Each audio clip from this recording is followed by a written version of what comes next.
बढ़िया फरल है, पूरा फल के लथड़ी कई है। इना में तो बड़की जिज्जी खतवे हुआ। लाओ ही के तूल ली थोड़ी चराई ली। आदमी मोना बना लिया। क्या दिखात नहीं है हरिया। ला थोड़ी चराई ली जल्दी जल्दी। ये तो मटरवा पूरा फल के लहियान है।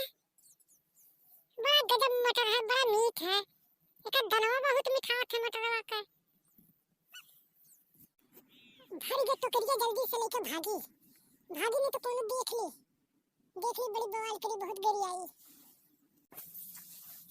अरे कौन हो रे?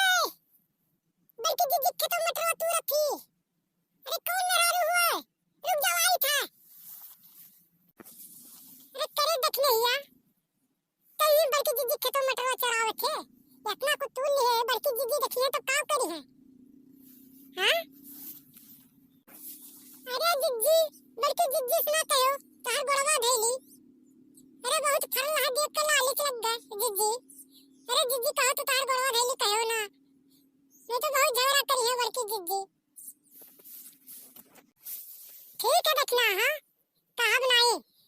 लेकिन मटरवा हमहू करते तुरवाई दो। हमहू लेके चल जाई।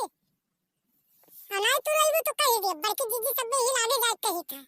कि देखना हाँ आए रही तुम्हारे खेतों में मटर तोड़ के तमाम को लेके चराई भाग गए हैं। ठीक है जिज्जी, हम तुरवाई भी थे तुम्हें करते मटरवा, लेकिन तू कहो ना। अरे हमारी जिज्जी कहो ना बल्कि जिज्जी, नहीं तो बहुत झगड़ा करी है। जिज्जी ये तुरवाई दी बटी को उठवाई लो मुड़ो पानी के, चलो भाग चलो जल्दी से। नहीं तो बल्कि जिज्जी कहूँ आई है तो बहुत झगड़ा करी है। ये कर्म नहीं छोड़ी है ना जिज्जी।